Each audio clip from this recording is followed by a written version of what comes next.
하나님의 말씀은 갈라디아서 4장 21절부터 우리 31절까지의 말씀입니다. 갈라디아서 4장 21절부터 31절까지의 말씀입니다. 우리 교독하겠습니다. 내게 말하라. 율법 아래 있고자 하는 자들아, 율법을 듣지 못하였느냐? 기록된 바 아브라함에게 두 아들이 있으니 하나는 여종에게서 하나는 자유 있는 여자에게서 났다 하였으며, 여종에게서는 육체를 따라 났고 자유 있는 여자에게서는 약속으로 말미암았느니라. 이것은 비유니 이 여자들은 두 언약이라. 하나는 신의 산으로부터 종을 낳은 자니 곧 하갈이라. 이 하갈은 아라비아에 있는 신의 산으로서 지금 있는 예루살렘과 같은 곳이니 그가 그 자녀들과 더불어 종노릇하고, 오직 위에 있는 예루살렘은 자유자니 곧 우리 어머니라. 기록된 바 잉태하지 못한 자여 즐거하라. 산고를 모르는 자여 소리질러 외치라. 이는 홀로 사는 자의 자녀가 남편 있는 자의 자녀보다 많음이라 하였으니, 형제들아 너희는 이삭과 같이 약속의 자녀라. 그러나 그때 육체를 따라 난 자가 성령을 따라 난 자를 박해한 것 같이 이제도 그러하도다. 그러나 성경이 무엇을 말하느냐? 여종과 그 아들을 내쫓으라. 여종의 아들이 자유 있는 여자의 아들과 더불어 유업을 얻지 못하리라 하였느니라. 우리 31절 함께 읽겠습니다. 시작. 그런즉 형제들아, 우리는 여종의 자녀가 아니요 자유 있는 여자의 자녀니라. 아멘. 네, 우리는 지금 교회에 대해서 우리 계속 살펴보고 있습니다. 우리 성경은 교회에 대해서 몇 가지 그림 언어를 사용하여서 비유적으로 우리에게 설명을 해주고 있습니다. 표상적인 표현을 통하여 교회에 대해 이해할 수 있도록 해주시는 겁니다. 그래서 우리는 지금까지 교회의 표상적인 표현 두 가지를 우리 먼저 살펴보았습니다. 첫째는 교회는 그리스도의 영적인 몸이다. 그렇죠? 교회는 그리스도의 신비한 영적인 몸에 대해서 살펴보았습니다.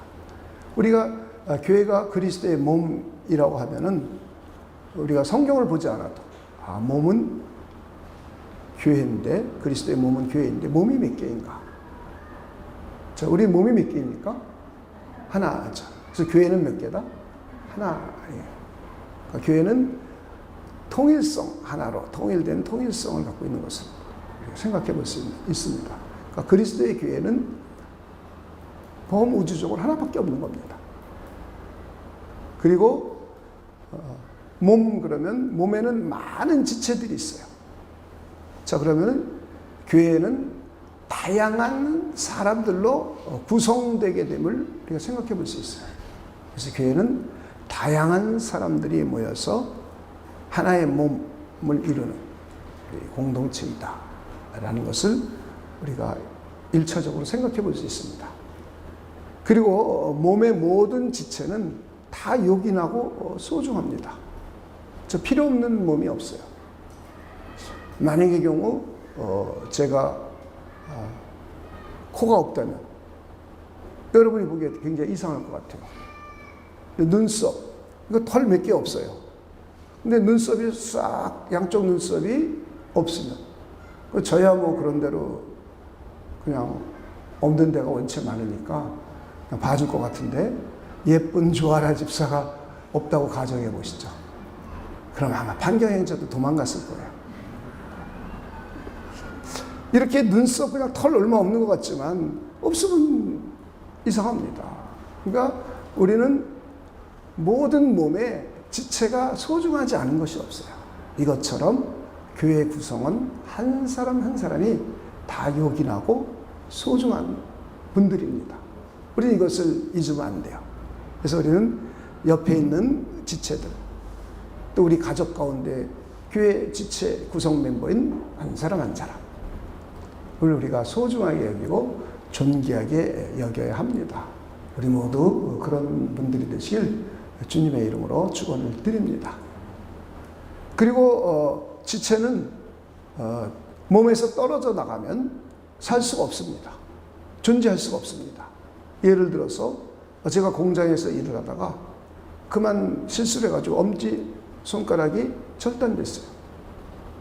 그러면 엄지손가락을 그냥 놔두면 엄지손가락은 괴사돼서 죽습니다.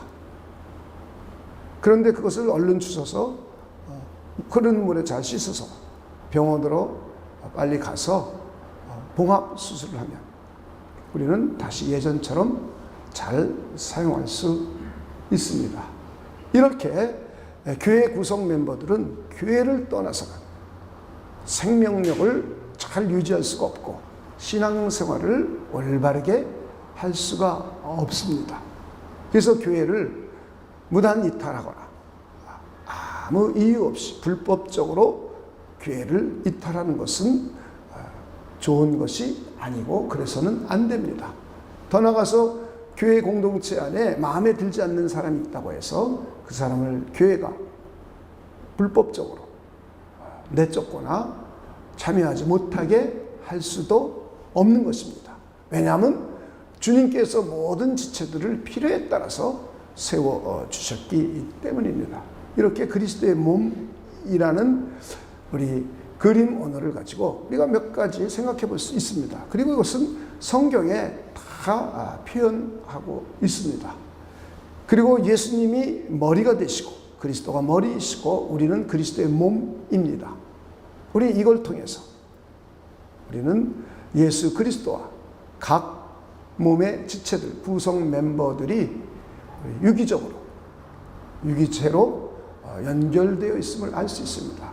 생명적인 유기체로 서로 생명을 나누고 생명을 주고받는 유기적인 관계, 유기적인 공동체임을 우리가 생각해 볼 수 있습니다. 그리고 더 나아가서 몸인 교회 구성 멤버들은 머리이신 그리스도를 섬기고 받들고 그리고 그분의 뜻을 따르고 그분의 뜻에 순종해야 됨을 우리가 생각해 볼 수 있는 것입니다. 이렇게 교회는 그리스도의 몸이다 라는 것을 통해서 우리는 성경을 세세 읽지 않더라도 개략적으로 이해할 수가 있습니다. 그리고 두 번째는 교회는 하나님의 성전입니다.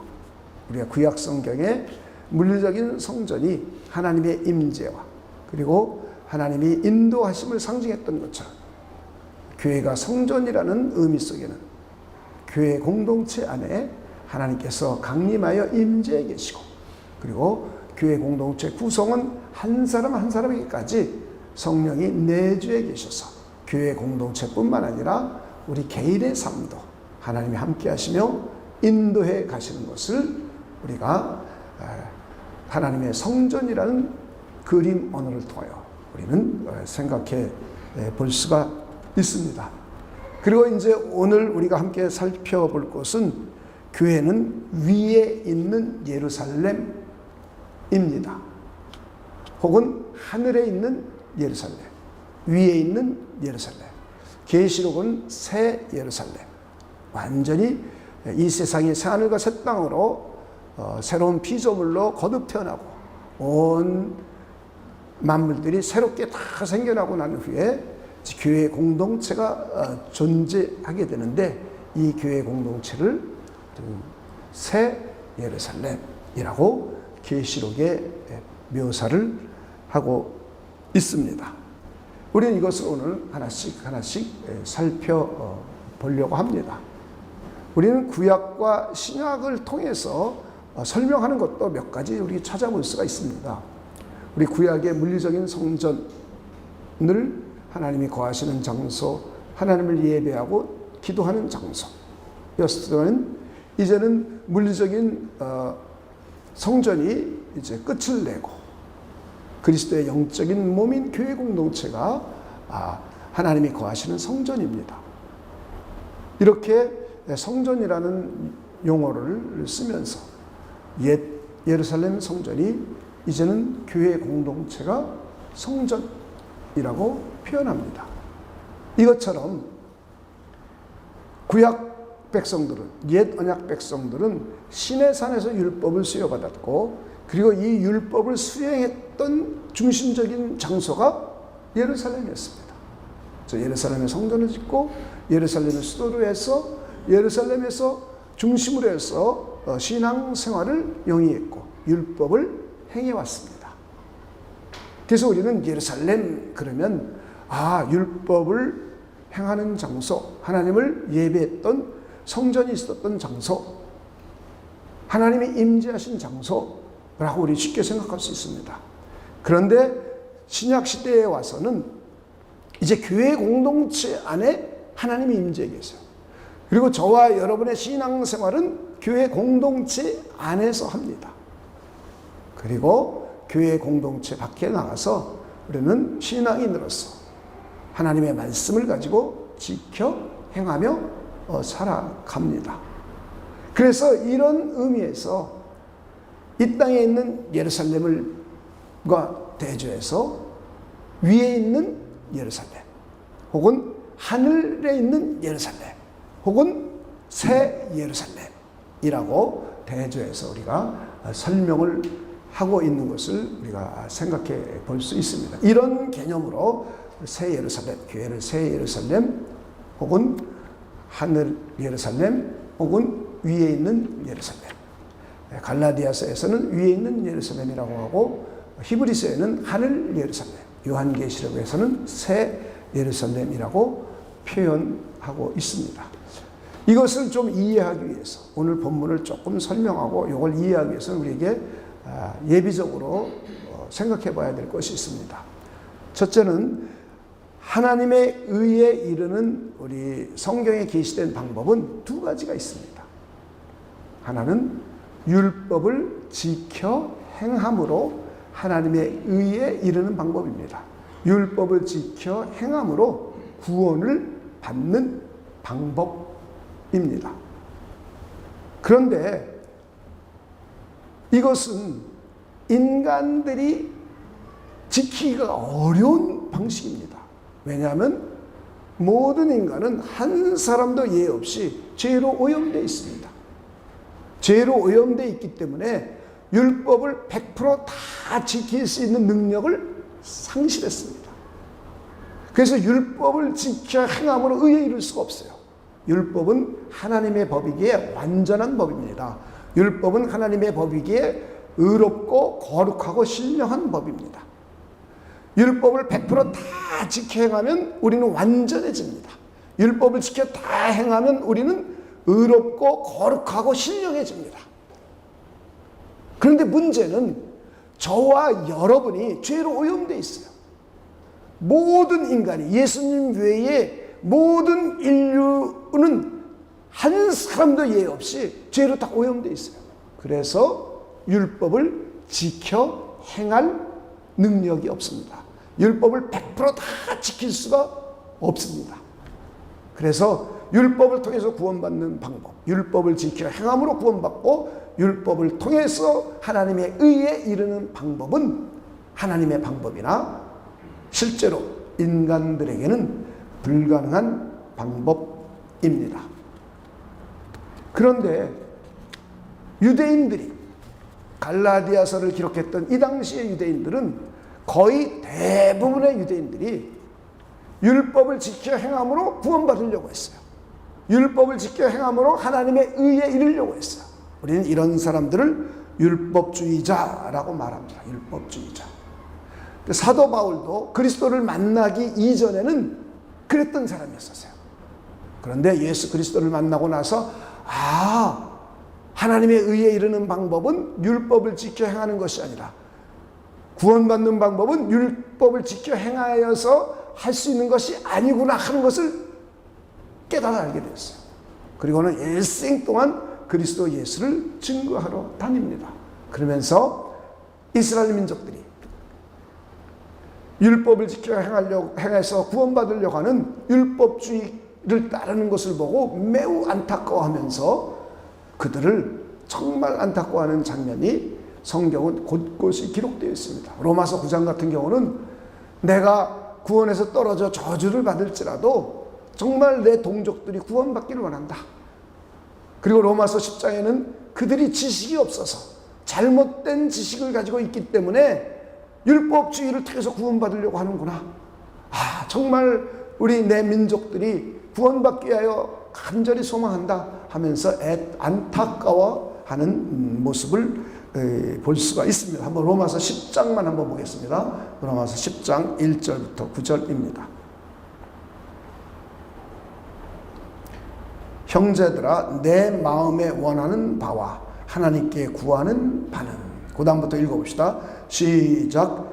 이스라엘을 위함이니 곧 그들로 구원을 받게 함이라. 내가 증언하노니 그들이 하나님께 열심히 있으나. 그 다음 읽어봅시다. 시작. 올바른 지식을 따른 것이 아니니라. 하나님의 의를 모르고 자기 의를 세우려고 힘써 하나님의 의에 복종하지 아니하였느니라. 자, 이렇게 자기 동족들이, 이스라엘 민족들이, 유대인들이 율법을 통해서 의에 이르려고 하는 불가능한 방법을 그들이 쫓고 있으니까 그들이 정말 안타까워서 그들을 위하여 기도하고 또 권면하고 있는 내용들이 로마서 9장 10장에 잘 기록되어 있습니다. 우리는 좀 전에도 말했지만 율법을 지켜 행함으로 구원받으려고 하는 것을 우리 율법주의라고 합니다. 율법은 우리에게 매우 소중한 것입니다. 하나님의 법이고, 그러나 율법주의라는 것은 구원을 율법을 지켜 행함으로 구원받으려고 하는 거예요. 그런데 율법을 지켜 행함으로 구원받을 자는 이 세상에 아무도 없습니다. 그리고는 기독교 역사가 흘러서 4세기경 펠라기우스라는 사람이 또 이 주장을 폈어요. 선한 자기 의를 가지고 자기 의지를 동원해서 선한 일을 하고 선한 행동을 하면은 자기 자신이 구원을 받을 수 있을 거라고 가르치면서 금욕주의를 계속 가르쳤습니다. 그래서 이를 이단으로 정죄를 했습니다. 그런데 중세교회에서는 이것을 반만 받아들였어요. 그러니까 하나님의 은혜 플러스 자기의 행위를 통해서 하나님의 의에 이르러 구원을 받는다고 가르쳤습니다. 그래서 중세교회 사람들은 자기가 구원받았다는 자신감이 없는 거예요. 왜? 율법을 단 몇 가지라도 안 지키고 그것을 해결하지 못하면 그들은 연옥으로 가는 거예요. 연옥에 가서 수천 년, 수만 년 동안 고통을 당하는 거예요. 그러다가 누가 자기를 위해서 기도해 주거나 헌금을 해서 모자랐던 의의 공로가 쌓여서 하나님의 의의 수준에 이르면 그때서야 천국으로 이사간다고 생각했던 거예요.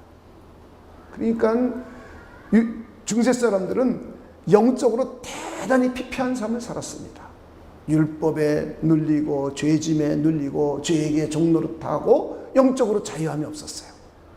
또 하나는 산업혁명이 일어나기 전이기 때문에 물질적으로도 굉장히 피폐한 삶을 살았습니다. 영주들은 잘 살았습니다. 귀족들은 잘 살았습니다. 모든 땅이 재산이 귀족들의 것이에요. 그런데 일반 백성들은 귀족들의 땅을 농사지어서 그걸 가지고 일부는 바치고 일부를 가지고 먹고 사는 거예요. 그런데 자연재해가 있거나 그럴 경우는 먹을 것이 없었습니다. 그래서 굶어 죽는 사람이 수두룩했어요. 그리고 전염병에 걸려 죽기도 했습니다. 그래서 중세 사람들은 물리적으로도 피폐한 삶을 살았고 영적으로도 매우 피폐한 불쌍한 삶을 살았습니다. 그래서 종교 개혁을 통해서 이걸 잘못된 걸 바꾼 거예요. 그래서 종교 개혁은 성경에 나와 있는 또 하나의 방식, 하나님의 은혜를 통해서 하나님께 의롭다고 인정받는 하나님의 또 하나의 방식을 우리는 성경은 계시해 주고 있습니다. 하나님의 은혜를 믿음으로 하나님께 의롭다고 인정받는 방법입니다. 우리는 이것을 조금 더 생각해 보면 인간은 한 사람도 예외 없이 전적으로 타락한 존재입니다. 타락했기 때문에, 죄를 지고 타락했기 때문에 죄에 대한 형벌적 책임, 이걸 죄책이라고 해요. 죄책이 하나 있어요. 또 하나는 죄로 오염이 돼 있어요. 그래가지고는 이 죄의 오염으로 인하여 죄를 지을 수밖에 없습니다. 그리고 율법을 다 지킬 수 있는 능력을 상실해 버렸습니다. 율법을 다 지킬 수가 없게 되었습니다. 그래서 하나님께서는 하나님의 아들이신 예수 그리스도를 이 땅에 보내주셨습니다. 예수께서 이 땅에 오셔서 우리가 못 지키는 율법을 대신 다 지켜주셨습니다. 그리고 우리가 받아야 될 지옥 형벌을 십자가에서 대신 받아주셨습니다. 내 죄를 대신해서 속죄해 주셨습니다. 내 죄가 예수 그리스도에게 전가되고, 그래서 그리스도께서 죽으시고 그리스도의 의가 나에게 전가되어서 내가 의인이 되었습니다. 예수 그리스도께서 내 죄를 대신하여 형벌 받으신 것을 우리는 믿는 것입니다. 그리고 예수 그리스도의 의가 나에게 전가된 것을 믿는 것입니다. 그러면 하나님께서는 하나님의 법정에서 의롭다고 인정해 주는 겁니다. 이것은 믿음으로 의롭게 되는 하나님의 의로운 방식입니다. 죄인을 의롭게 하시는 하나님의 의로운 방식입니다. 저와 여러분은 이걸 믿음으로 해서 하나님의 백성이 되었고, 선약 백성이 되었고, 주님의 교회 공동체의 구성 멤버가 된 겁니다. 이것을 로마서 3장 23절에서 26절은 잘 기록하고 있습니다. 한번 로마서 3장 23절에서 26절까지를 한번 읽어보겠습니다. 모든 사람이 죄를 범하였음에 하나님의 영광에 이르지 못하더니, 여기는 예수님 외에 모든 사람이 다 포함되는 거예요. 윤리, 세네카 같은 윤리 도덕 선생들이라던가 이런 사람들도 역시 마찬가지예요. 그 어떠한 윤리 도덕가라 할지라도 죄를 지어서 하나님의 영광에 이를 수가 없어요.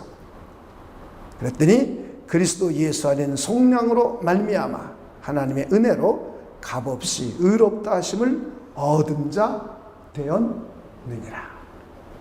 이 예수를 하나님이 그의 피로써 믿음으로 말미암는 화목제물로 세우셨으니 이는 하나님께서 길이 참으시는 중에 전에 지은 죄를 간과하심으로 자기의 의로우심을 나타내려 하심이니 곧 이때 자기의 의로우심을 나타내사 자기도 의로우시며. 또한부터 한번 읽어봅시다. 시작. 또한 예수 믿는 자를 의롭다 하려 하심이라. 이렇게 모든 사람이 죄를 지어 하나님의 영광에 이를 수 없고 율법을 지켜 행함으로 구원받을 수 없고 하나님의 의에 이를 수 없게 되었습니다. 그래서 하나님께서는 당신의 아들을 이 땅에 보내셔서 십자가에서 죄를 심판하심으로 하나님은 의로운 분임을 보여주셨고, 이것을 믿는 사람들을 의롭게 해주시는 하나님의 칭의의 방법, 의로운 방법을 십자가상에서 나타내 보여주셨습니다. 우리는 이걸 믿는 거예요. 그래서 우리는 하나님 앞에 의인이 되었고 구원받은 하나님의 백성, 하늘에 속한 하나님의 백성이 된 것입니다. 이렇게 성경은 이 두 가지 방법을 다 계시하고 있어요. 지금 말한 이 방식은 내가 할 일이 전혀 없습니다. 내 공로가 전혀 개입되지 않습니다. 전적으로 하나님의 은혜에 의해서 구원받는 것입니다. 하나님께서 저와 여러분을 구원할 계획을 창세전부터 하셨어요. 그리고 그 계획을 따라서 성자께서 인성을 취하셔서 이 땅에 오셨어요. 그분이 아브라함과 다윗의 자손 우리 주 예수 그리스도세요. 그리고 그분은 내가 지킬 수 없는, 내가 못 지키는 율법을 전부 지켜주셨어요.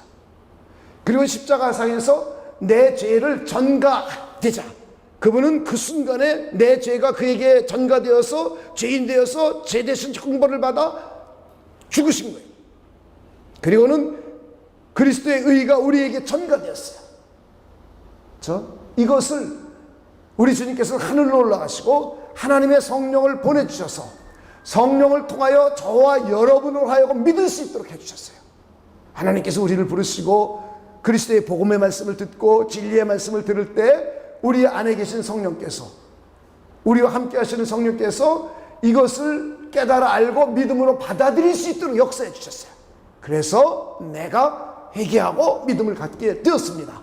그래서 하나님이 의롭다라고 선언해 주셨어요. 그리고는 성령이 내 안에 들어와 계세요. 이 성령께서 나를 끊임없이 법정적으로 의로워진 자를 도덕적으로도 의로워질 수 있도록, 거룩해질 수 있도록 성령께서 우리를 끊임없이 이끌어 가세요. 율법의 요구를 이루어 갈 수 있도록 성령께서 이끌어 가십니다. 그래서 마침내 우리는 점진적으로 거룩해져 갑니다. 그러다가 우리가 죽게 되면 우리 영혼은 낙원에 가서 거룩이 완성됩니다. 그리고 우리 몸은 땅으로 가서 산화되어서 흙으로 돌아갑니다. 그러다가 언제인지는 모르지만 우리 주님이 다시 오시는 흙에 돌아갔던 몸을 성령께서 부활시키십니다. 이때는 몸의 구속이 완성되는 거예요. 부활한 몸을 가지고 낙원에 있던 영혼과 다시 재결합을 하여서 거룩이 완성된 상태로 하나님과 함께 하나님의 영광을 보며 함께 영원히 거하게 되는 겁니다. 이것이 구원의 클라이막스요, 하나님 나라의 클라이막스요, 구원의 완성입니다. 자, 이렇게 우리의 구원은 영원전부터 하나님이 계획하셨고, 그리고 주님께서 오셔서 실행해 주셨고, 성령을 통하여 우리에게 적용시키며 이루어 가십니다. 그래서 우리의 구원은 전적으로 하나님의 은혜요, 하나님의 선물이라고 하는 겁니다. 여러분 구원 받으셨습니까? 여러분 하나님의 선물을 받으셨습니까? 여러분 하나님께 은혜 받으셨습니까? 자, 이것을 우리는 에베소서 2장 8절 9절을 통해서 한번 살펴보겠습니다. 너희는, 그 다음 그부터 읽어봅시다. 시작. 그 은혜에 의하여 믿음으로 말미암아 구원을 받았으니 이것은 너희에게서 난 것이 아니요 하나님의 선물이라. 행위에서 난 것이 아니니 이는 누구든지 자랑하지 못하게 함이라. 자, 이렇게 저와 여러분의 구원은 전적으로 하나님의 은혜입니다. 캐톨릭 교회도 하나님의 은혜라고 그래요. 그런데 하나님의 은혜만이라고 한 거죠. 우리는 오직 하나님의 은혜라고 해요. 자, 이게 이제 아까 말했던 행위구원론의 일부를 받아들이는 거예요. 펠라기우스의 사상을 반쯤 받아들이는 거야, 캐톨릭은. 그래서 하나님의 은혜로 원죄를 해결받고 구원받았고, 그리고 내가 살면서 지는 자범죄들은 고해 성사를 통하고 보석을 통해서 다 용서받아야 하나님의 의가 채워져서 나는 구원받을 수 있다 하는 거예요. 그래서 나의 공로가 플러스 알파가 되는 거예요. 그러니까 우리가 공로를 세우지 못하고 죄를 짓고 죄를 보석받지 못하고 남아있으면 고해성사라고, 고해성사에 따라서 그걸 전부 보석 즉 실행을 하지 못하면은 그게 남아있어요. 그럼 이 남아있는 걸 때문에 연옥으로 가는 거예요. 그래서 연옥의 시간은 이 세상의 시간과 다릅니다. 이 세상의 1년이 연옥은 막 10만 년, 100만 년 그래요. 그래서 내가 여기서 잘못하면은 바람을 폈어요. 그래서 신부한테 고해성사를 해서 이제 지리를 받았어요. 넌 지금부터 매일 새벽마다 나와서 새벽 예배를 드리고 화장실 청소를 5년 동안 하라. 이랬어요. 근데 중간에 하다가 1년 하다 죽었어요. 그럼 5년치를 못했잖아요. 그죠? 그럼 어디 가서 해야 돼요? 연옥 가서 해야 돼요. 근데 5년이 500만 년이 되는 거예요. 근데 거기는 지옥의 아랫목이에요. 뜨끈뜨끈해요. 그곳에서 우리 어머니가 고통받으면서 있는 거예요. 500년 동안.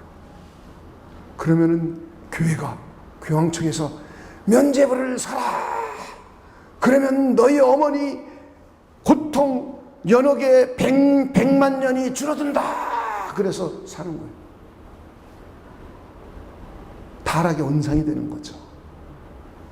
자, 이렇게 하나님의 은혜 플러스 나의 행위, 이로 구원받는다고 하는 중세교회는 사람들을 굉장히 피폐하게 만들었습니다.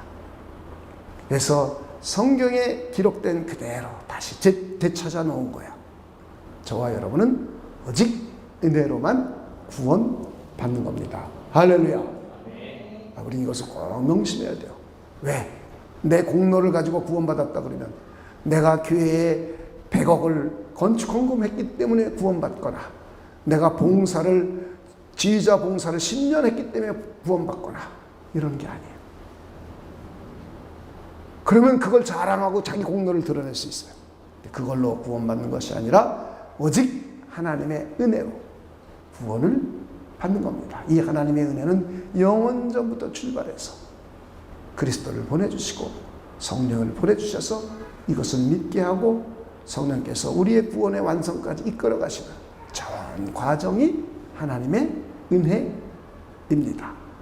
그래서 성경을 단편적으로 이해하면 우리 믿음이 흔들려요. 성경을 전체적으로 이해를 해야 됩니다. 자, 이렇게 이제 율법주의자가 있었고, 갈라디아 교회는 이제 율법주의자가 등장을 하는 바람에 사도 바울이 갈라디아의 서를 기록하는 거예요. 다른 복음을 전하는 자, 율법주의자들이 있으니 그들을 경계하라.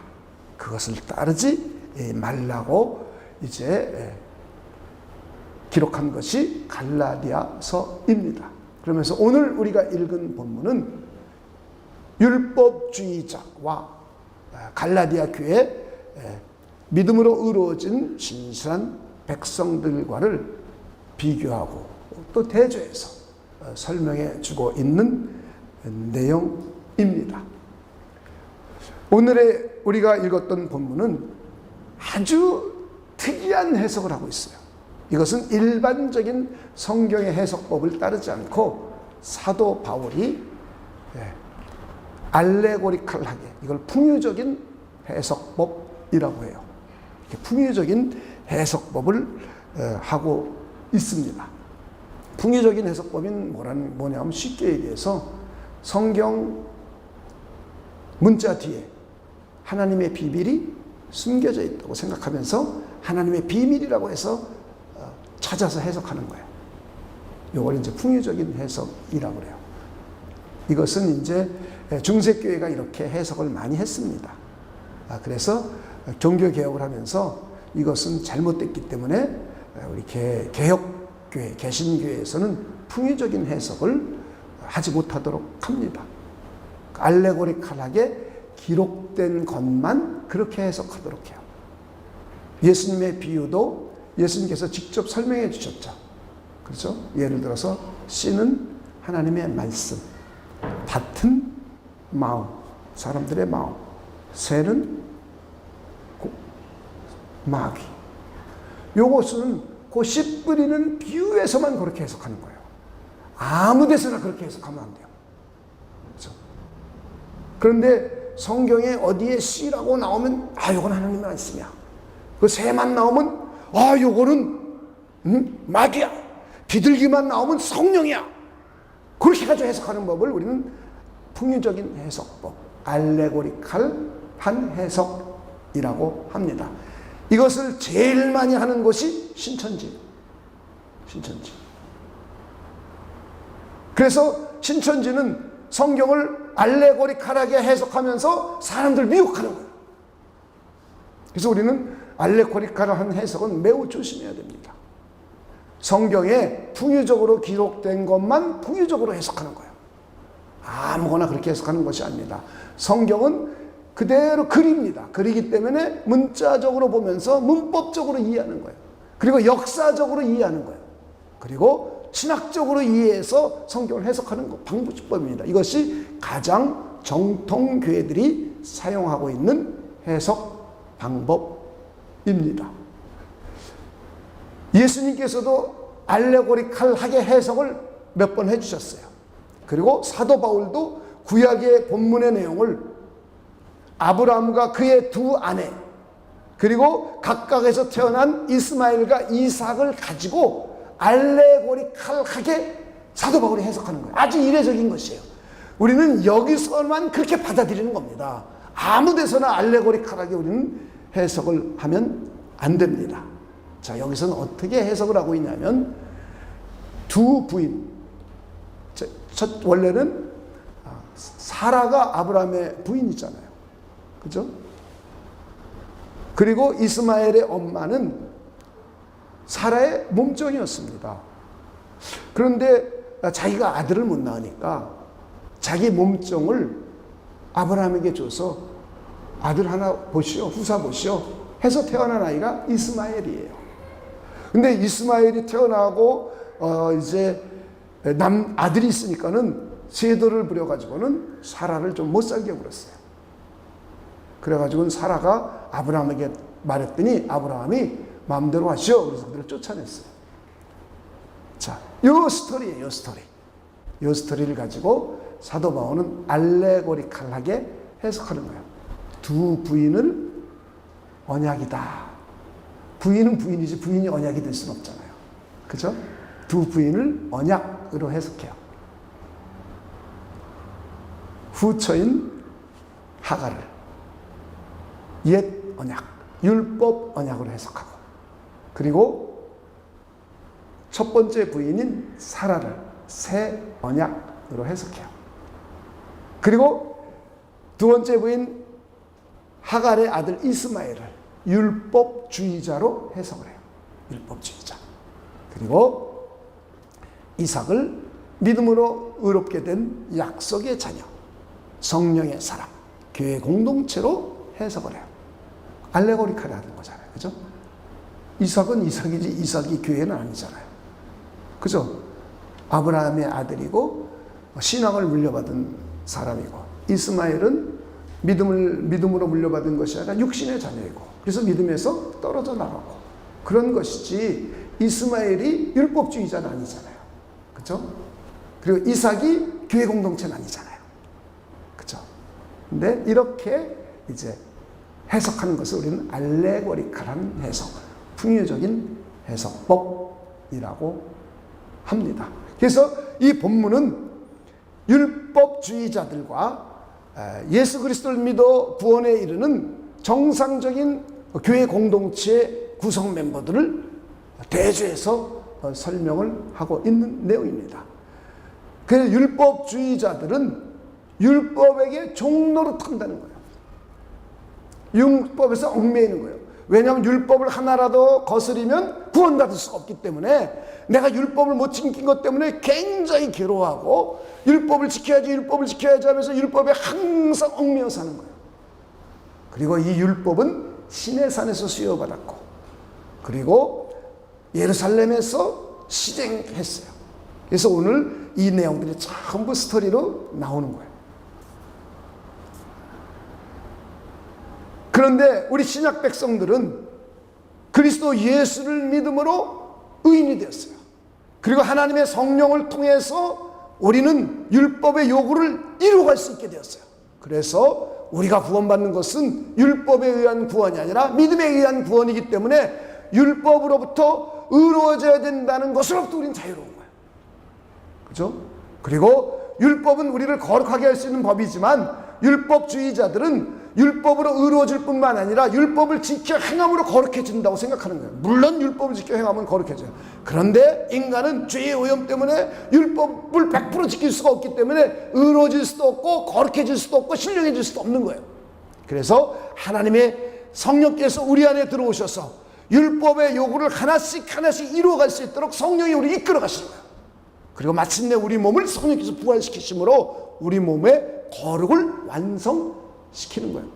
그래서 우리는 율법으로부터 자유롭다는 개념 속에서는, 우리들에게 율법으로부터 자유롭다는 개념은 율법으로부터 의로워지는 것으로부터 자유롭다, 율법을 가지고 거룩해지는 것으로부터 자유롭다, 율법의 형벌을 통하여 지옥 가게 되는 것으로부터 자유롭다. 왜냐하면 우리 주님이신 예수님께서 지옥 형벌을, 내가 받아야 될 지옥 형벌을 대신 받아주셨기 때문이에요. 할렐루야. 이렇게 예수 그리스도를 믿어 의인이 된 교회 공동체 사람들은 율법으로부터도 자유로운 사람들이에요.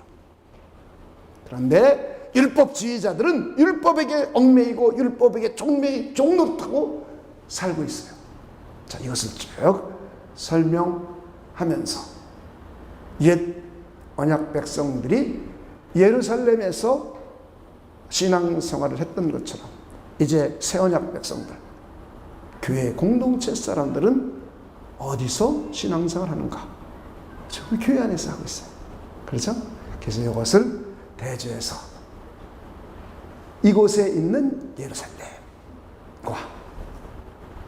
위에 있는 예루살렘으로 설명해 주는 거예요. 그래서 교회는 위에 있는 예루살렘인 거예요. 교회는 하늘에 있는 예루살렘인 거예요. 그래서 우리는 교회를 새 예루살렘 혹은 하늘 예루살렘 혹은 위에 있는 예루살렘이라고 합니다. 저와 여러분은 하늘에 속한 사람들입니다. 이건 믿으십니까? 아니, 성경을 한번 보자고요. 진짜 그런지. 에베소서로 다시 돌아옵시다. 에베소서 1장입니다.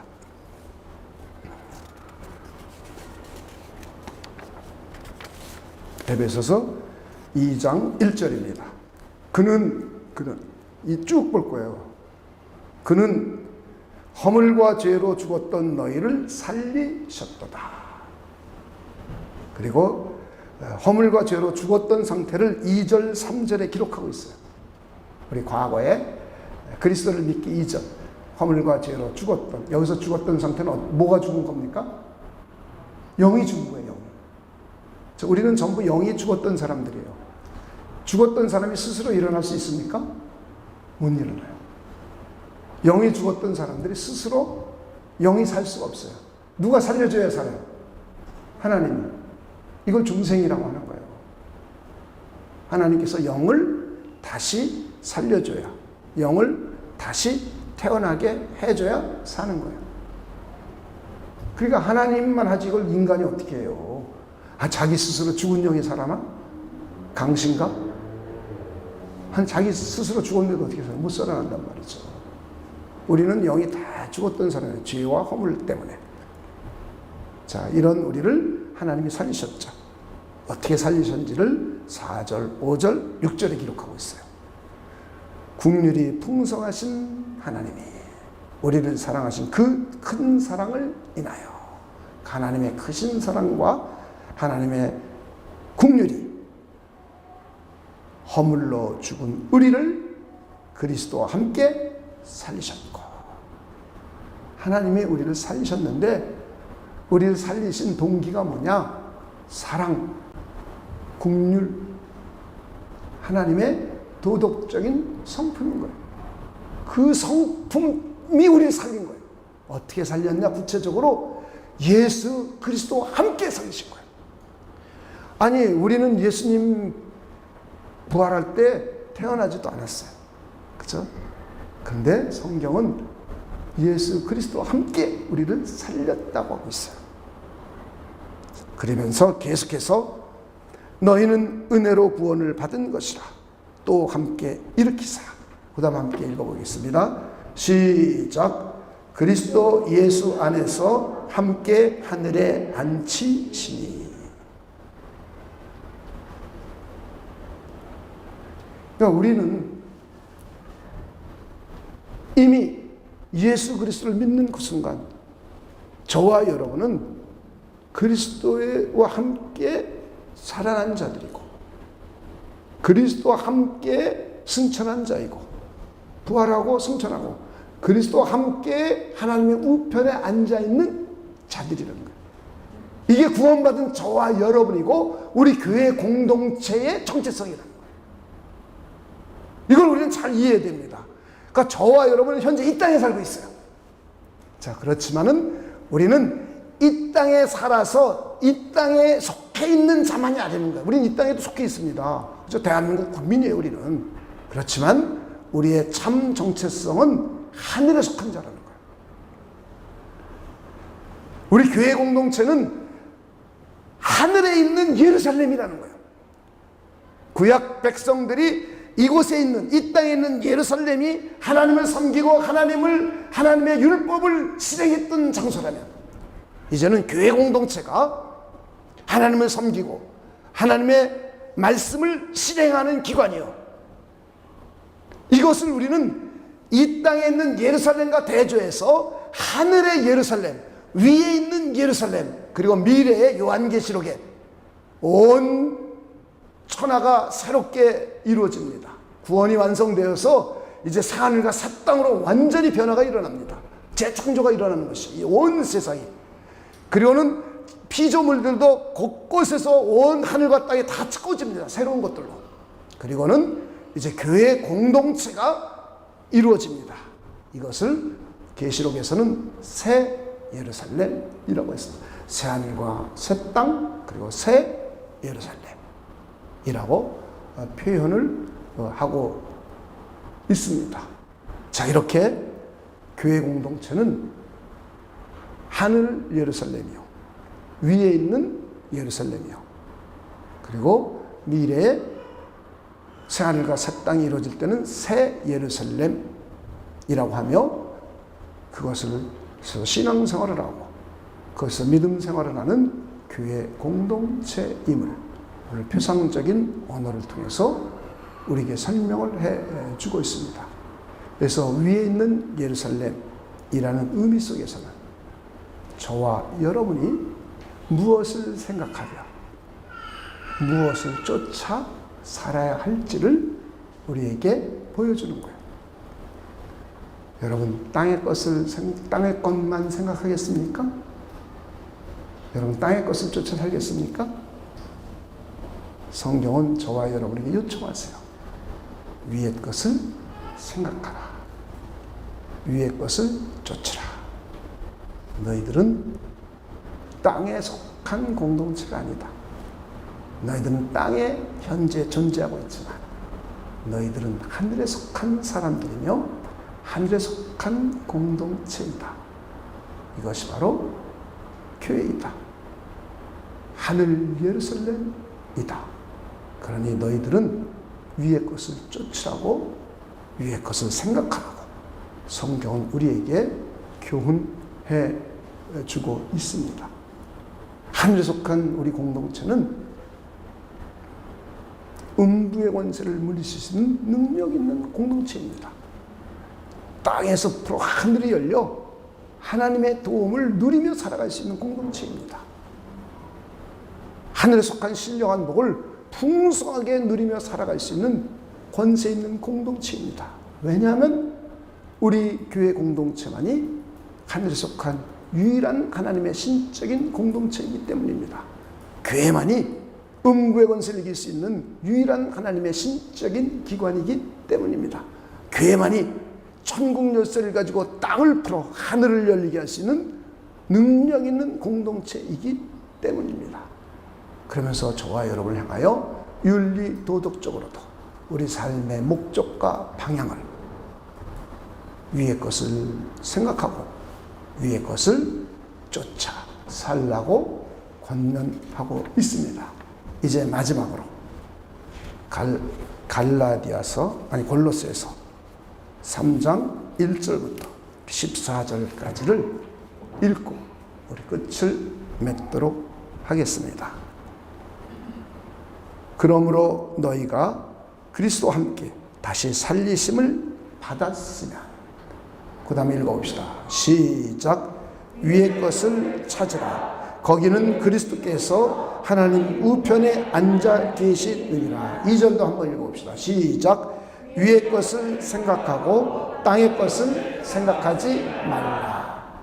그러니까 우리는 자꾸 땅의 것을 생각하려고 그런단 말이에요. 땅의 것을 쫓아 살려고 그런단 말이에요. 그런데 우리는 하늘에 속한 공동체, 새 예루살렘, 하늘의 예루살렘, 위의 예루살렘이기 때문에 우리는 자꾸 위의 것을 생각하며 살라는 겁니다. 위의 것을 쫓아 살라는 겁니다. 그러면서 계속 설명해 줍니다. 이는 너희가 죽었고 너희 생명이 그리스도와 함께 하나님 안에 감추어졌습니다. 우리 생명이신 그리스도께서 나타나실 그때 너희도 그와 함께 영광 중에 나타나리라. 그러므로 땅에 있는 지체를 죽이라. 곧 음란과 부정과 사욕과 악한 정욕과 탐심이니 탐심은 우상 숭배이라. 이것들로 말미암아 하나님의 진노가 임하느니라. 너희도 전에 그 가운데 살 때에는 그 가운데에서 행하였으나 이제는 너희가 이 모든 것을 벗어버리라. 곧 분함과 노여움과 악의와 비방과 너희 입에 부끄러운 말이라. 너희가 서로 거짓말을 하지 말라. 옛사람과 그 행위를 벗어버리고 새 사람을 입었으니 이는 자기를 창조하신 이의 형상을 따라 지식에까지 새롭게 하심을 입은 자니라. 우리들로 하여금 땅의 지체를 자꾸 죽이라는 거예요. 음란한 생각, 음란한 행동, 부정한 생각, 부정한 행동, 사욕, 악한 정욕, 탐심, 우상숭배,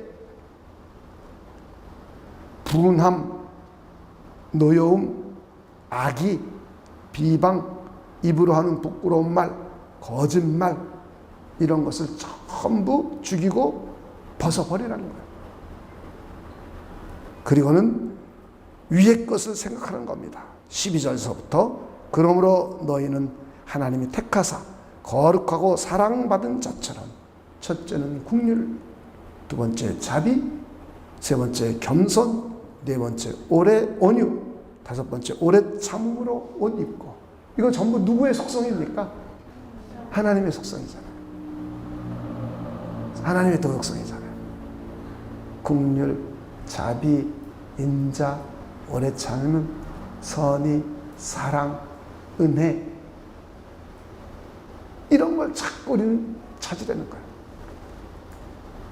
왜냐하면 우리는 하늘에 속한 공동체이기 때문이에요. 하늘에 속한 사람이기 때문에 위의 것을 자꾸 생각하고 위의 것을 쫓아야 되는 거예요. 13절에 누가 누구에게 불만이 있거든 서로 용납하여 피차 용서하되. 피차 뭐 하라고요? 일방적인 용서가 아니라 피차.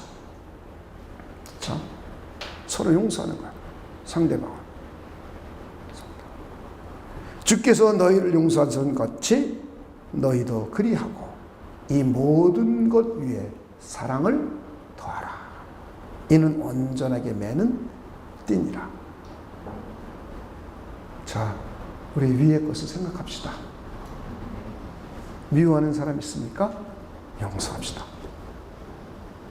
겸손합시다. 오래 참읍시다. 긍휼을 베풉시다. 인자와 자비를 베풉시다. 그러면서 모든 것 위에 사랑의 띠로 더합시다. 이것은 우리를 온전하게 매는 띠입니다.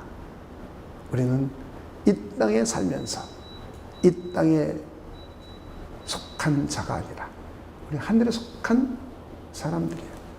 그래서 땅의 것을 생각하는 것이 아니라 위의 것을 생각하는 사람들입니다.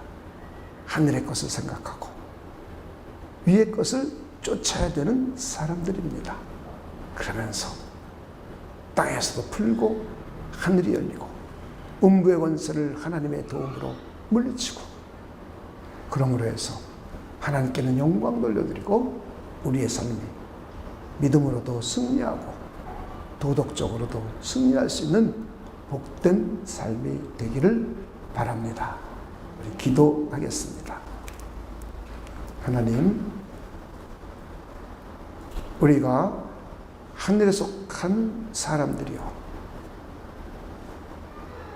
위에 있는 공동체임을 다시 한번 생각하게 되었습니다.